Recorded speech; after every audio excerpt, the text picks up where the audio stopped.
ya sabes que él no es muy bueno tomando decisiones rápidas, no puede, es superior a sus fuerzas.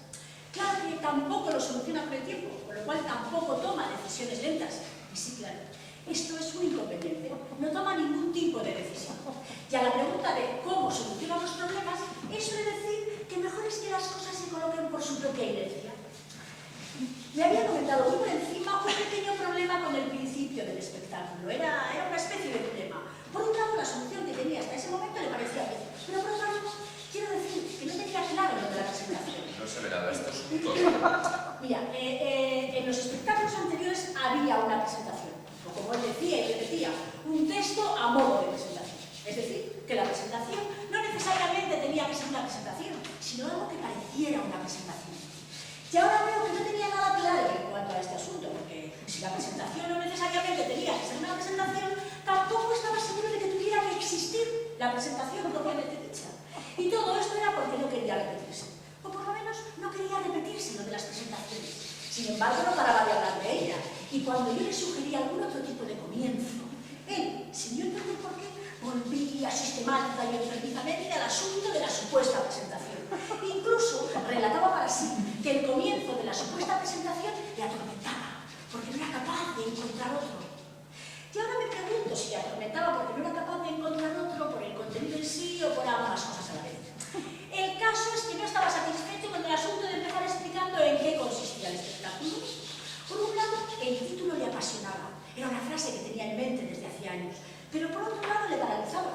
Incluso llegó a confesarme, no sin cierta desazón, que en realidad él tenía la sensación de que el título iba por un lado y el espectáculo por otro. Porque no sé, porque podía parecer que en el título estaba resuelta la pregunta o el tema. El mapa es la obra de teatro y el territorio es la realidad. ¿Por qué tenemos que ver la televisión sin nada? El mapa, decía, el mapa es la representación de la realidad, pero no es la realidad misma. Y me dijo, bastante sofocado, que si le dábamos dos vueltas al asunto era más complejo. Y atendía la pregunta de ¿qué es el teatro? ¿Cómo se puede vivir en teatro si el teatro puede cambiar la realidad? Pero tampoco estaba seguro de esto, porque me confesó que realmente lo que quería hacer era un espectáculo de teatro, no un tratado sobre teatro, algo no sé, algo más cercano, más cotidiano. Pero en el mismo momento en que decía esto y por medio de una espectacular sinapsis acrobática, dijo que ante la pregunta de si había estudiado, si había leído a los filósofos y pensadores orientales, responde que no los ha leído. Y dice, proponen una salida, y yo sentía que no la había. La solución es la muerte. Y que entonces él decía que había preguntarse que si la solución es la muerte, ¿cuál era la pregunta? ¿O cuál es el problema? Y dijo así hablando como si yo lo estuviera, que la pregunta podría ser ¿qué es todo? Y que siguiendo el razonamiento, si sabíamos cuál era el resultado de la ecuación, podíamos centrarnos en qué o cómo es la ecuación. Es decir, mira que lo explico. Liberados de la necesidad de buscar una solución, podemos centrarnos en complejos en la búsqueda de la verdad, entendiendo esta como la mejor descripción posible de la realidad. Y esto le gustaba, sí señor, esto le gustaba, porque él siempre había pensado que el teatro no cambia ni puede cambiar a nadie, y que no veía útil, y recalcó la palabra útil, una acepción pedagógica del teatro, no sé, pensar que el contacto con el arte, el contacto con la cultura nos hará mejores personas, era a su juicio erróneo, y que esta idea, me decía, esta idea introduce una intención moral en el gesto artístico muy alejada de la vocación descriptiva que él pensaba que el teatro debía tener. Y que hasta ahí todo estaba bien, pero que siendo cierto que pensaba todo esto, también intuía todo lo contrario, y que esa búsqueda de la verdad, esa vocación descriptiva del gesto artístico, era fundamentalmente subjetiva. Ya sé que viendo la televisión sin nada es como si viéramos todas las televisiones, pero a mí lo que me gustan son las series. Y me dijo así de una manera muy rotunda. La física cuántica ha establecido que la objetividad no existe. Y me puso unos ejemplos. El que hace el experimento forma parte del experimento. El que mira modifica lo mirado. La realidad, me decía así de una manera muy apasionada, la realidad no es un conjunto de cosas inmóviles que nosotros podamos inventariar. Conocer es una acción que modifica lo que queremos estudiar. Así que podemos decir que intentar describir la realidad modifica la realidad y que una creación escénica es por tanto en sí una realidad. Quiero encontrar la verdad, describir la realidad, pero al hacerlo modifico la realidad. Y se quedó callado. Y al rato me miró y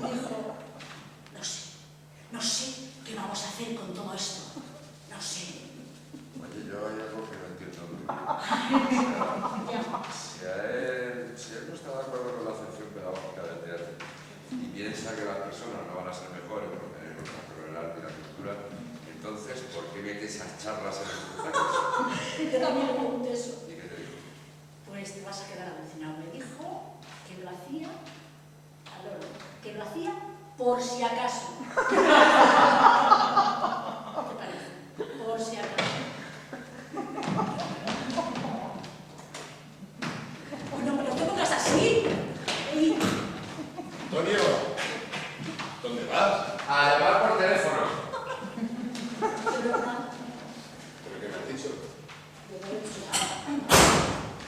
Que se están cansados, ¿no?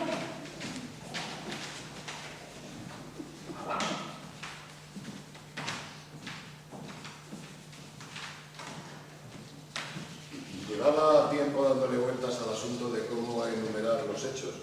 No sé, como si tuviera la certeza de que solo había una manera de hacerlo y de que encontrando esa manera descubriría cómo suceden en la realidad. No quería detenerme en los detalles, solo en la necesidad de que las palabras aparezcan. Eso es imposible, me digo. Con el deseo profundo de que las palabras fluyan, pero sin tener que hablar de nada en concreto y a la vez de todo. ¿Quién escribe? ¿Quién piensa? ¿Quién dice las cosas? ¿Quién hace las cosas? Sabiendo que es imposible, quería hablar desde el silencio. Sin habilidad, quería rememorar algunos hechos, algunas situaciones, dejar que apareciesen las conversaciones, reales o imaginarias, pero sin detenerme en ellas. Solo hacer una pequeña mención del momento y a la vez desaparecer en el relato. Como aquella conversación imaginaria en la que podía hablar con él, exigiéndole de alguna manera que fuese más humano, que por un momento dejase su causa a un lado, una pequeña pausa reconciliadora en la que pudiéramos hablar de cosas banales, de la salud, por ejemplo, y que a la vez esas palabras aparentemente sin importancia estuviesen cargadas de emoción, entroncadas en lo más profundo de nuestro ser. Quería, en esa conversación imaginada, que las palabras, fuesen las que fuesen, se dijeran para ser oídas. No quería más vómitos que solo sirven para acrecentar ese dolor antiguo que arrastramos en nuestra más íntima soledad. Y mientras imaginaba esto me decía, tranquilo, tranquilo, no quieras tener ideas, déjate llevar. Observaba una línea blanca en el azul que se ve desde el ventanal de mi casa y me detuve, un poco confundido. Borrachos. Estábamos borrachos. Y te di las llaves de mi casa. Eran momentos confusos, oscuros, en los que la incertidumbre aprieta.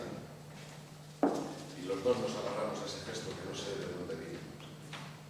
Algo se materializó en aquellas llaves. Y sin decirlo, decidimos que ese algo fuese para toda la vida. Pasase lo que pasase.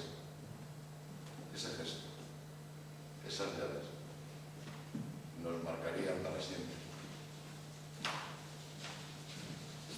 No hay muchos momentos así en la vida y supongo que esa es la finalidad del rito.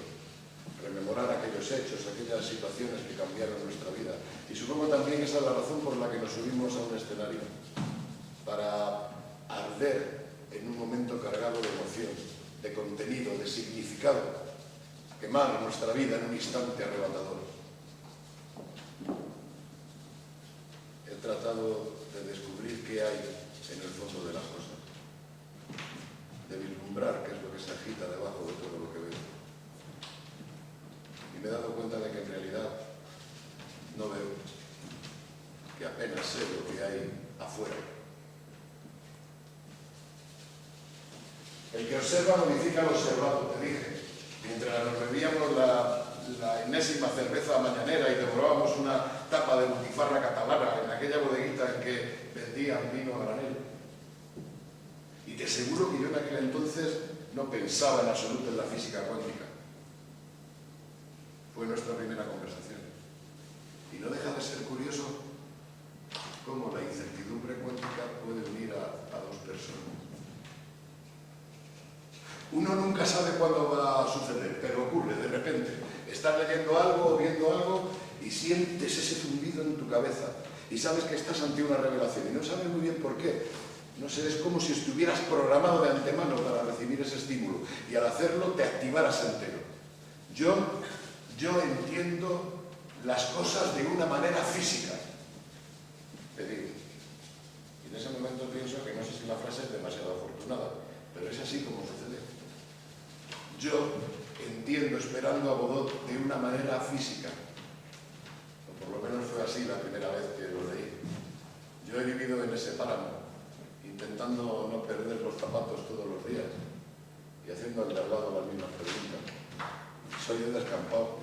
He pasado toda mi infancia en una nada, en un sitio sin calles, sin entradas, sin salidas, sin principio ni final. He paseado mi aburrimiento infinito esas tórridas tardes de siesta estival, inventando qué sé yo los juegos para rellenar el nada que hacer, el nada que decir, con tu colega al lado, debajo del mar, unos días mustio, otros frondoso. Qué bien nos las apañamos, Lili. Ausencia.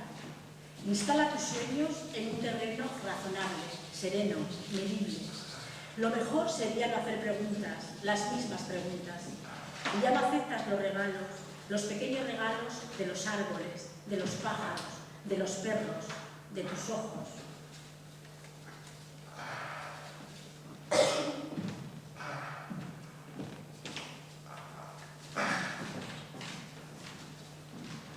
He deambulado por la habitación y he encontrado el libro de Ángel González. Nada grave, dice la portada. Uno nunca sabe dónde va, pero siempre sabe de dónde viene. Y ahí estamos siempre, viene a decir. ¿Qué tal estás, Ángel? Bien, aquí, muriéndome y todo eso. Acabarás agradeciendo la vida lo que más odias de ella. Que pase, que todo quede en nada. Palabras. Palabras de un hombre honesto. Todas las mañanas la misma cafetería, el mismo café, un cuaderno. Algo con que escribir. Algo que escribir. Todo mi respeto para su silencio, señor González. Yo por mi parte he escrito algunas cosas, pero no se confundan. Yo no escribo teatro. Yo escribo para poder hacer teatro.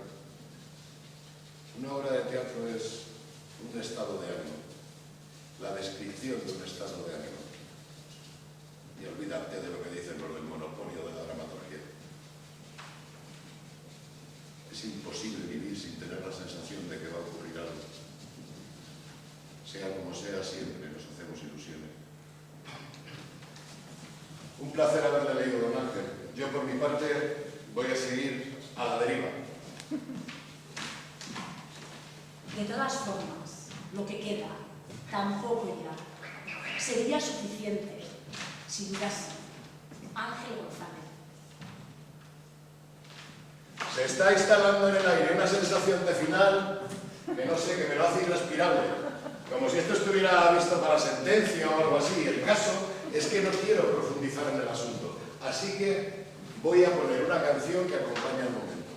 Siempre hay una canción. Es lo que nos ha dejado el pasado siglo XX. Pienso que una de las cosas más importantes que sucedió en ese siglo fue la mundialización de la música. Solo hizo falta que los blancos arrebataran su música a los esclavos negros y la economía de mercado hizo el resto. Seguro que acabo poniendo alguna canción de Santiago Userón, que sin que lo sepa viene acompañándome desde hace mucho tiempo. Para mi gusto, una de las tentativas más fructíferas de introducir nuestro idioma dentro de la música popular contemporánea sucedió en los años 80 por medio de golpes bajos y la voz futura. Bueno, seguro que había más grupos, pero es para mi gusto. No sé, quizás el último de la fila, pero estos, a mi modo de ver, venían más de la línea empezada por Triana. Ay, la tristeza de Triana. Bueno, después de golpes bajos se disolvió. Radio Futura también. Santiago siguió su carrera en solitario. Se pueden hacer canciones y que no sean canciones de amor, del penar de amor. Pero ¿cuántas canciones de amor puede hacer una persona? farsantes, que sois unos farsantes. Que si te quiero, que si no te quiere, que si no puedo vivir sin ti. ¡Vete a la mierda, hombre!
Paseas por el jardín, ni despacio ni deprisa, como todos los días.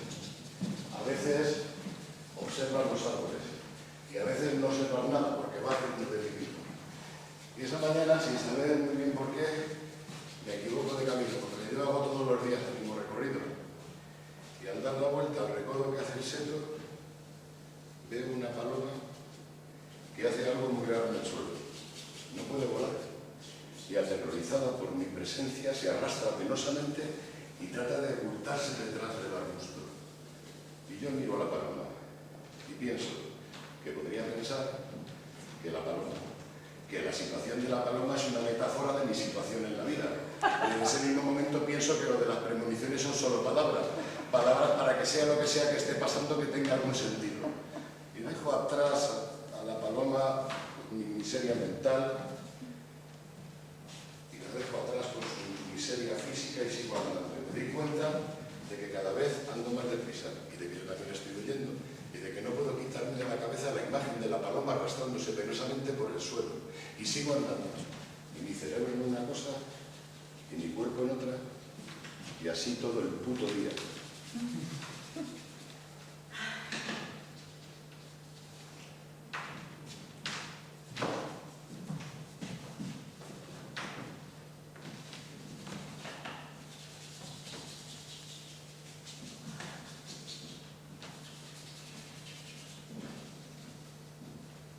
Solo nos queda la risa. Decimos. No sé, a veces decimos cosas. Solo nos queda la risa. Es posible, no sé. La risa es distanciadora. De distancia de las cosas. Porque se produce la distancia de las cosas. Y es ciertamente liberadora. Bueno, en algunos espectáculos hemos usado esto, el tema este de la risa. Pero mira, no sé, cuando se te cae encima la vida entera, en ese momento no te ríes. En ese momento no hay sitio para la risa. Es posible que después sí, luego más tarde, pero no en ese momento. No cuando das con tus huesos en el suelo. Sin embargo, no hay nada tan misterioso, tan revelador, tan edificante como escribir un poema. Sí. No sé, es posible que cuando se te caiga encima la vida entera no te puedas reír, pero siempre puedes escribir un poema. No sé. Quizá lo único que nos quede sea la poesía. Me gusta Piotr, porque cuando estamos en Heineken, la noche que vuelvo a Madrid, él pasea en bicicleta por Varsovia con una botella de vodka. Corremos en taxi a su casa, pero la botella se ha roto y su cabeza está en una silla en la pared. Jacek sale a por cerveza y vodka. Comemos y bebemos. Y un cuadro de Piotr con colores de corrida de toros se llama OK. No es fácil el paso del tiempo. No lo es evitar ser un quejante, un vocero de ti mismo que reclama que tú sabes qué cosas, las cosas que no has conseguido, o peor, quejarte por haber realizado tus sueños y ver que tampoco es bastante.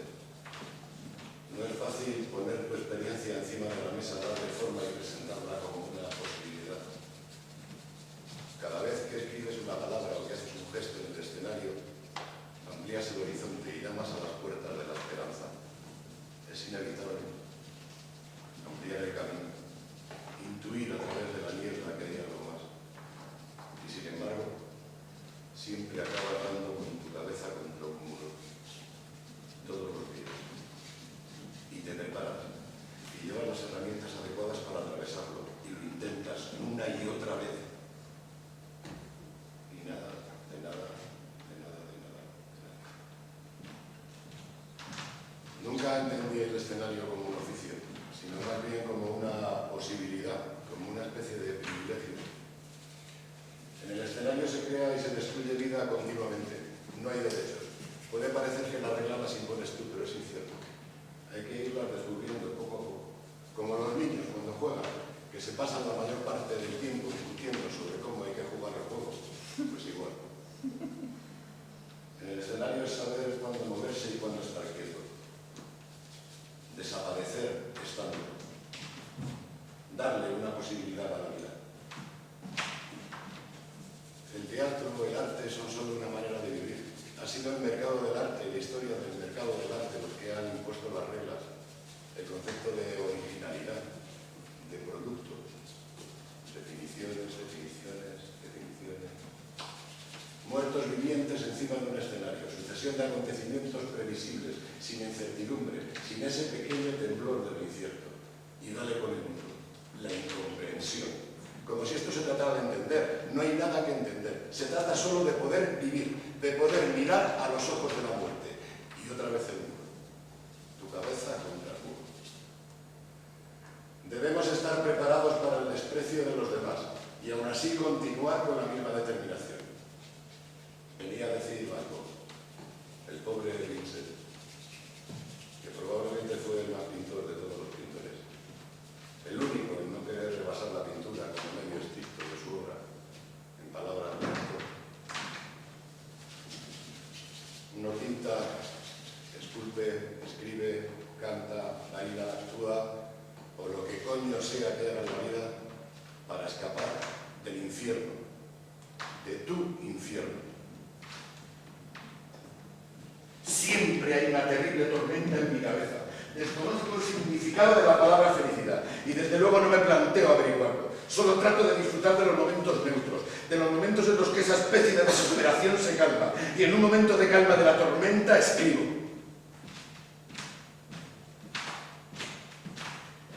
Te escribo algunas palabras sobre cómo decir ese texto. Carta escrita a Antonio Sarrió el 22 de agosto de 2009. Toma, Antonio. Léelo. Te escribo algunos pensamientos sobre cómo decir ese texto. Es un texto roto, sin lógica aparente. Es más como una música. Decirlo como si no quisieras decirlo. No quieres decirlo. Nadie quiere decir eso. No se puede buscar en esas palabras un momento brillante de tu profesión. No quieres decirlo, pero lo dices. Sin ganas, como si te forzaran a hacerlo, pero sin desdén. No quieres mostrar esto que digo tampoco. No quieres hacer ningún dibujo. Lo dices y no quieres decirlo. Y la palabra, cada palabra, debe quedar explícita en el aire. Ni deprisa ni despacio. Y un profundo sentimiento de derrota, de desesperación, ha de vibrar por debajo de lo aparente. Absorto en tus pensamientos y cansado de pensar. El asunto es cuándo y cómo rompes el silencio. Quizás las primeras palabras no se entiendan. No va a ser fácil. Postdata. No hagas estructuras. Déjate llevar por la situación. Saludos universales. Vamos a subirnos al escenario y decimos unas cuantas cosas horribles sobre nuestra naturaleza, sobre el estado de las cosas, sobre la mentira que supone pensar que las cosas podrían ser de otra manera, sobre el asesino que todos llevamos dentro, sobre la estúpida esperanza de esperar. Y luego paramos y nos reímos tristemente de nuestros miedos, de nuestros temores. Y sobre todo nos reímos del gilipollas ese que dice que hay que mirar al futuro con esperanza. Vamos a subirnos al escenario. No sé vosotros, pero yo ahí me siento como en casa.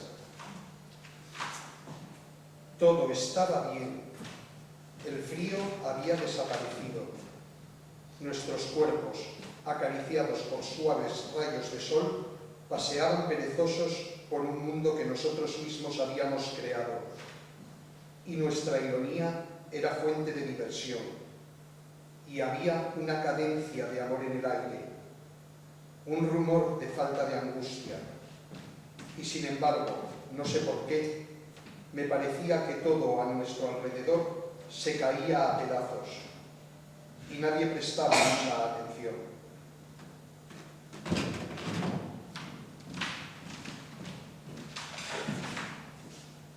La decisión es la acción que aproxima lo que piensas y lo que haces. O lo que haces a lo que piensas. O lo que piensas a lo que haces. Es una maldición. Pero si no tomas decisiones, lo harán los demás por ti. Y eso también es una maldición. Una llamada. He tratado de escribir canciones, pero me siento estúpido. Vuelvo a mi fraseo. Debería viajar o aprender inglés. Tu llamada desde Tokio, sonrisa en mi corazón. Café y cigarrillos, el corto de Yarmouth. Me acordé de ti. Tu resaca en el contestador. Y me dices que te gustan mis poemas. Los cuadros de Hombre. No disfruté en la exposición. Me hubiera gustado más con unas copas y cigarrillos. Convivir con un cuadro para entenderlo. Un patio en rojos y una perspectiva imposible. Magnífico. Creo que viajaré, pero no aprenderé inglés. Estábamos en Venezuela, en un festival de teatro, y a la salida de una de las funciones, tomando una cerveza en el chiringuito del festival, hablando con el director del festival, va y me pregunta que cuál es el método que seguimos para hacernos los espectáculos. Yo había cometido la torpeza de ponerme unas chanclas y no paraba de bailotear porque entre los hierbajos del suelo había unos insectos que literalmente te devoraba los pies. Personalmente combatía esta agonía a base de cerveza, y debe de ser que el resto de la compañía también, porque acabamos con toda la cerveza del Chirimbito.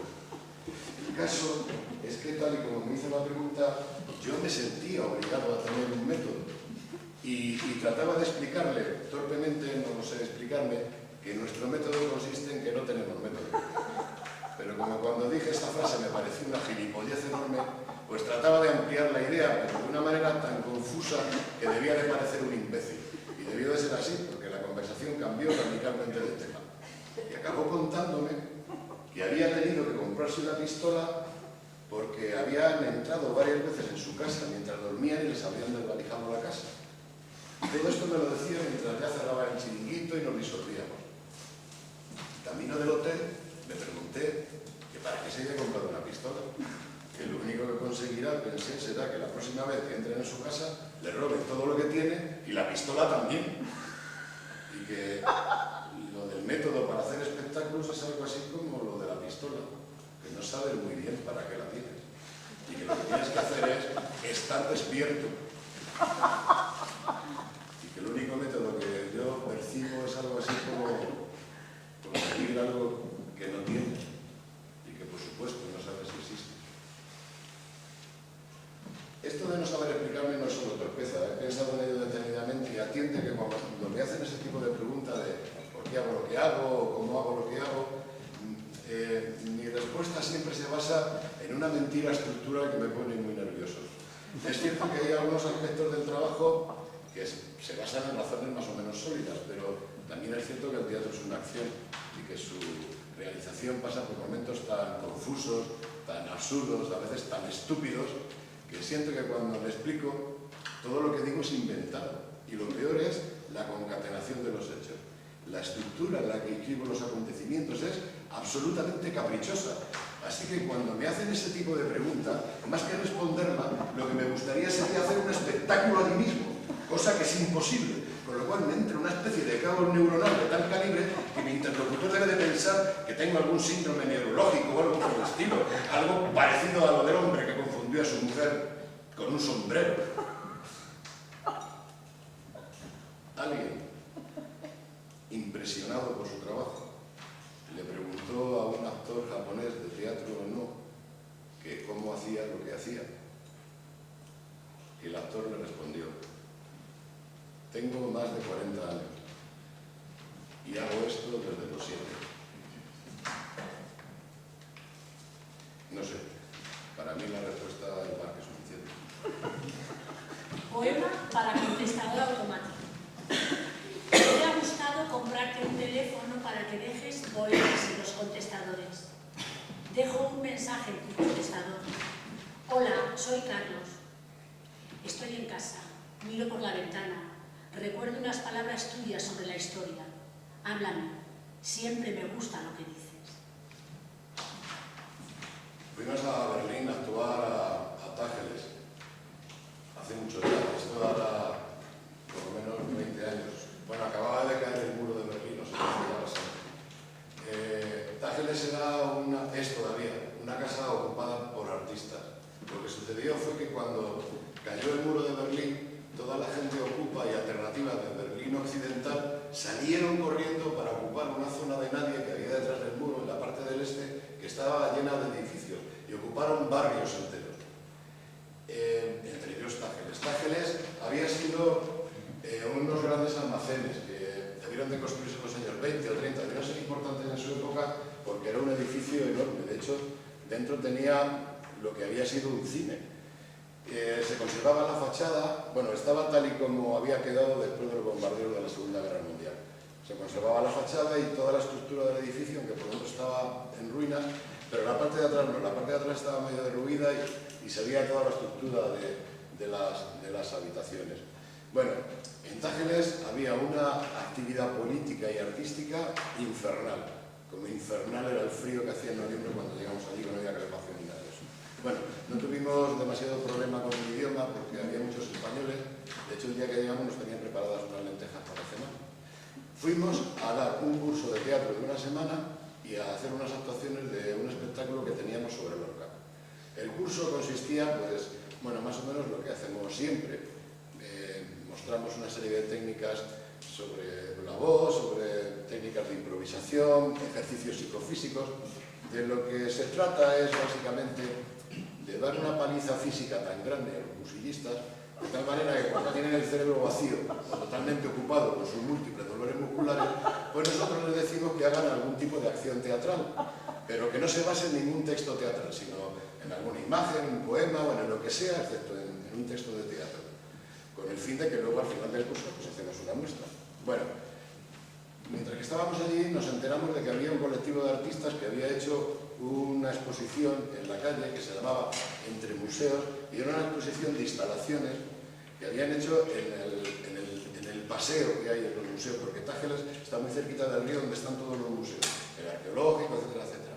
Entonces pensamos que sería muy buena idea hacer las acciones del curso utilizando las instalaciones como espacios escénicos o como inspiración, yo qué sé. Bueno, lo propusimos, a los artistas les pareció muy bien, a los cursillistas también, al director de Tájeles también, a nosotros también, y lo que iba a ser una muestra de trabajo, poco a poco se fue convirtiendo en un pasacalles masivo. Paralelamente, mientras que estábamos allí, hubo unas actuaciones de un performer de California que se llama Chico McMurphy, que hace un trabajo muy interesante con unos robots de hierro muy pesados. Estos robots se mueven a base de aire comprimido, de tal manera que él lleva unos sensores en su cuerpo y a determinados movimientos suyos se corresponden movimientos del robot. Los robots siempre tienen movimientos limitados. Había uno que me gustaba mucho, que estaba sentado en el suelo, y entonces el robot trataba de levantarse desesperadamente, pero no podía, ese me encantaba. Y bueno, entonces Chico dijo, se enteró de la historia y dijo que él quería participar en el pasacalles. Bueno, pues estupendo. Vimos que tenía un robot muy gracioso, que tocaba la batería, y entonces decidimos usar este, ¿no? Bueno, conseguimos un coche, una plataforma, dimos luz a la plataforma, colocamos el robot de Chico en la plataforma, y aquella mañana que estábamos montando todo, aparece también por allí una escultura, no sé de dónde, que era grande, muy grande. Era un pollo asado enorme, que daba vueltas sobre un eje y que tenía una luz dentro, creo que era de fibra de vidrio. Bueno, lo pusimos también en la vaca del coche y ya estábamos todos preparados en la puerta de Tájeles para salir, y en ese momento llega la policía diciendo que qué coño hacemos en la calle y si tenemos permiso. Aparece el director de Tájeles que iba disfrazado de yo que sé, tocando un tambor, les explica que tenemos permiso de no sé qué institución, cosa que era mentira. Yo estaba tan metido en el asunto que lo único que pensaba era que si la policía iba a venir con nosotros, ¿en qué lugar de la procesión les colocaba? Pero no hizo falta, porque no vinieron. Bueno, total, que empezó el pasacalles y en ese momento me di cuenta de lo que estábamos haciendo. Y fue al mirar el rostro de la gente que pasaba por la calle. En aquel entonces Berlín era una zona deprimida económicamente, no sé cómo será ahora, pero era una especie de Alemania de segunda división y se notaba en el ambiente una especie de presión gris sobre los hombros de la gente y bueno, había miedo ante la incertidumbre del futuro. Y no sé, al mirarles me di cuenta de que estábamos haciendo probablemente el primer pasacalles de la historia de Berlín Este y de que estábamos ofreciendo a la gente una manera distinta de ocupar la calle, algo de fiesta, bueno, un poco de teatro, nada importante, pero algo distinto, no sé. Había estado tan preocupado por la organización de la historia que no me di cuenta en absoluto no había pensado en esto, pero fue al empezar que me di cuenta y fui mirando el rostro de la gente. Bueno, el caso es que el espectáculo que hicimos, que era un espectáculo sobre Lorca, había una escena en la que sacábamos un barreño lleno de agua. Y entonces, en medio del espectáculo, más o menos, entonces Begoña y Eva, ¿verdad, Bego? Sí. Se ponían a un lado y a otro del barreño y con unas canteras de barro cogían agua y la volvían a derramar sobre el barreño creando un ritmo. Y sobre este ritmo cantaban una nana que cantaba Camarón. Cantaban un par de estrofas y luego, bueno, pues con el mismo ritmo seguían tarareando la canción. Entonces aparecía Antonio y se metía en el barreño. Antonio, ven un momento, por favor. Vamos a hacerlo del barreño. Bueno, no vamos a hacerlo del barreño porque no hay barreño. El sillón hace de barreño y además Antonio entraba de rodillas en el barreño, ya estamos muy mayores para estar de rodillas, que sí, tenemos muy castigadas las articulaciones. Cuando tú entrabas, ellas derramaban agua sobre ti y tú ibas diciendo un texto de Lorca, un poemita. Bajo el agua sueñan las palabras. Las palabras suenan. Bueno, el caso es que no nos dimos cuenta, pero claro, porque el montaje fue un infierno, no había medios y fue un lío el día del montaje. Pero allí claro, hacía un frío que pelaba. Que de hecho el público estaba viéndonos con el abrigo puesto. Entonces, claro, cuando Antonio entró dentro del barreño se dio cuenta de que el agua estaba congelada. Y entonces cuando ellas empezaron a derramar el agua sobre Antonio, Antonio empezó a ponerse azul. Y una voz muy temblorosa, él trataba de decir el texto como lo decía siempre, pero era imposible porque él lo que quería en su foro interno era salir corriendo lo antes posible de allí para cambiarse de ropa, secarse y seguir por el espectáculo. Bueno, como había un segundo día dijimos, bueno, vamos a solucionar el problema. Entonces, agua caliente, no hay, vale, pero nos enteramos de que en las partes más profundas de Tánger, donde estaban los ocupas más radicales, tenían unos fogones de carbón. Entonces les propusimos de calentar agua. Fue un lío, estuvimos todo el día calentando agua porque eran muchos litros y aquello no tiraba tampoco demasiado. Pero bueno, calentamos el agua. Y entonces, bueno, pues ya con nuestra agua caliente llegamos allí, empezamos el espectáculo, sale el barreño y que no habíamos calculado bien. El agua estaba ardiendo. Entonces Antonio, cuando entró en el barreño, se dio cuenta de que, claro, de que se quemaba. Y cuando ellas empezaron a derramar el agua sobre Antonio, del agua salía humo. Entonces Antonio, él quería decir el texto como lo decía siempre, pero era imposible, porque él lo que quería era salir corriendo de aquel infierno y antes de morir quemado. Sin embargo, a mí me gustó mucho, como dijo Antonio, esas dos veces del texto. ¡Mucho!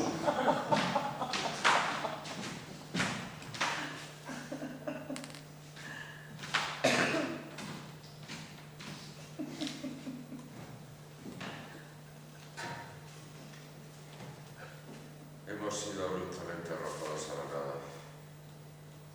Pero esto es contradictorio, paradójico. ¿Cómo un objeto persona puede ser arrojado a la nada? Pero es así. Yo no tengo la culpa de que la nada esté llena de cosas. ¿Y las cosas?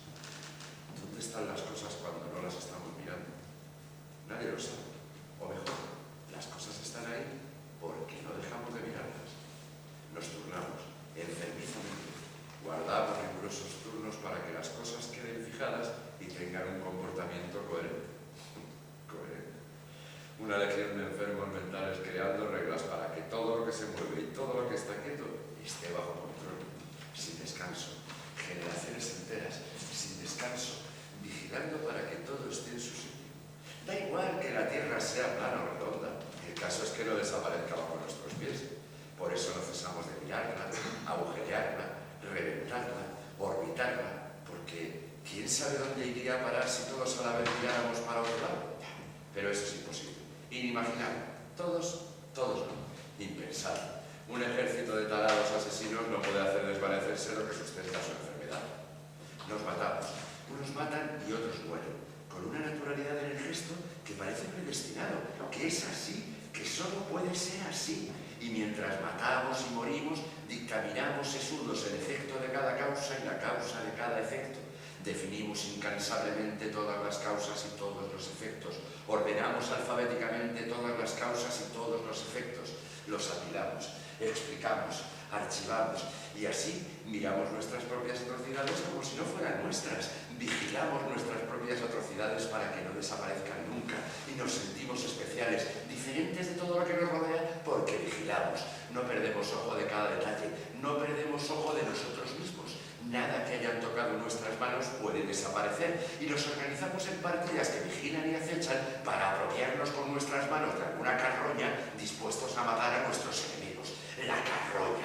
No hay nada que haga tan apetecible una carroña como que alguien quiera arrebatártela. No hay nada que sea tan tuyo como aquello que consigues quitando la vida a otro.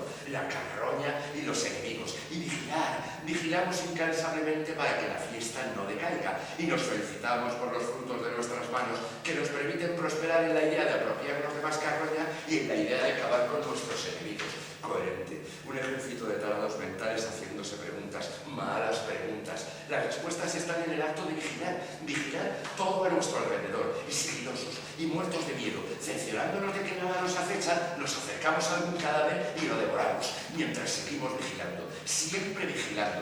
Preguntas. Me pregunto cosas. Pregúntate cuándo fue la última vez que de manera furtiva te acercaste a algún cadáver y lo devoraste. Mientras vigilabas alrededor tuyo por si se acercaba algún enemigo. Coherencia. Un ejército de tarados mentales, de asesinos en serie que llevan una doble vida. Mientras van a misa, pagan sus impuestos y son padres amantísimos, vigilan para encontrar algún animal muerto que llevarse a la boca y solo hablan de una de sus vidas, esa que tiene moral, esa que está ordenada, resguardada en la ciudad, en la seguridad de los edificios, en la serenidad de las calles rectas y las esquinas bien definidas con sus números y nombres. Preguntas en la ciudad de las causas y los efectos, donde todo tiene un porqué y una finalidad, y hay cosas correctas y cosas que no lo son. Preguntas sobre la superficie civilizada, civilización, ocultar lo más posible el carroñero que llevamos dentro mediante la creación de una falsa realidad que nos impide hacernos la verdadera pregunta. Ejércitos de personas moviéndose ordenadamente en regueros por las calles de la ciudad y todas las ciudades imitando a otras ciudades en una vigilia constante, inventando a cada momento otra vida, esa segunda vida en la que sabemos la causa de cada efecto y nadie habla con nadie de la gran mentira, de la verdadera pregunta, vigilándonos todos los unos a los otros y todos los vivos, aupándonos sobre todos los muertos y alegrándonos de que sea así, en íntima satisfacción de que sea así, pero sin decirlo nunca. La muerte del de al lado, la pena, la congoja por la muerte del de al lado son la fiesta de nuestros sentidos, la orgía de satisfacción, porque ha sido él y no yo, porque su muerte me deja más espacio. Ahora mi vigilancia será más potente ante su ausencia y sé que cuando me acerque al próximo cadáver tocaré a más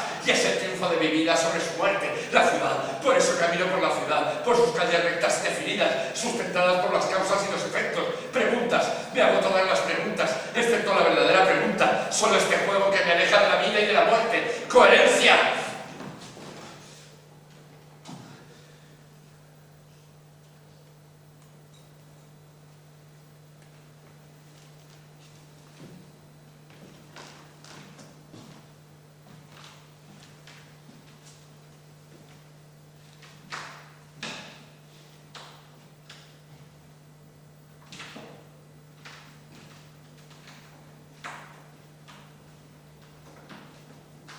¿Sabes? Es curioso, pero yo tengo escasa memoria de mí mismo. Y la poca que tengo me lleva a hablar de mí en otro tiempo, como si fuera otra persona. Yo ahora me veo, no sé si por el paso del tiempo o por esto del teatro, o porque he cambiado, o no he cambiado, y era así, no lo sabía.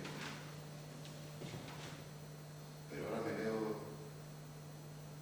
como un ser extraño, aburrido,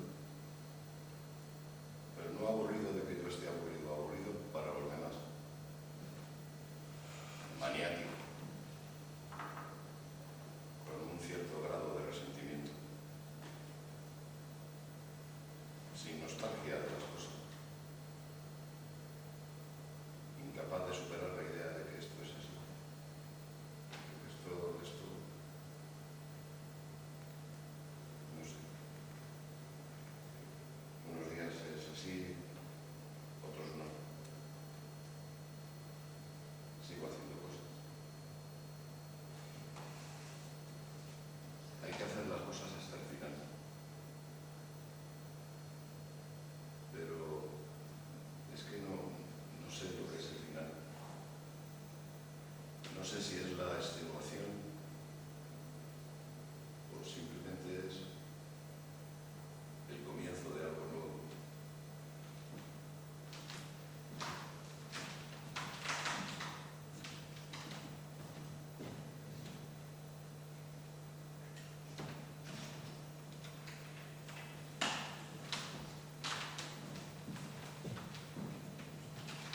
Oye, Antonio, ¿a ti qué es lo que más te gusta?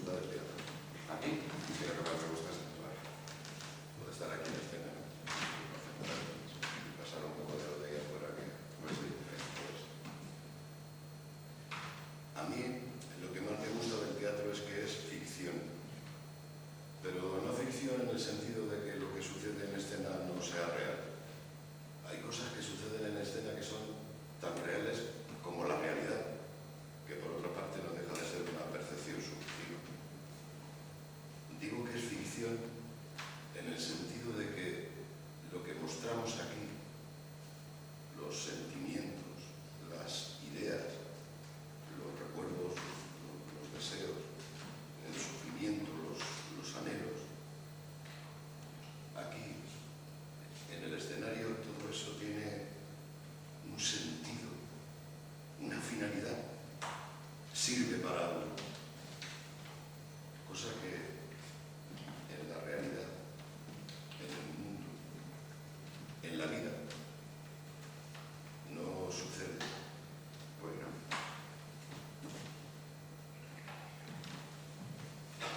Peleas en corto, te fajas y pierdes. Peleas en largo, usas la izquierda, bailas, que no se acerquen. Esquivas algún golpe, pierdes. Peleas, que tengas cuidado con tu ceja, la izquierda. No sabes qué hacer. Recibes algunos golpes, ninguno en la ceja, y pierdes. Peleas, no sientes las piernas. Das algún golpe, te abrazas cansado, juntos como amigos. Sientes su cabeza en la ceja derecha, sangras y pierdes. Peleas, recibes algunos golpes y sonríes. Ahí no te duele. Le pegas en la mandíbula, preciso, seco, fuerte, y pierdes. Peleas, lanzas golpes a ciegas. No sabes si aciertas, estás sola. No te importa perder.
Thank you.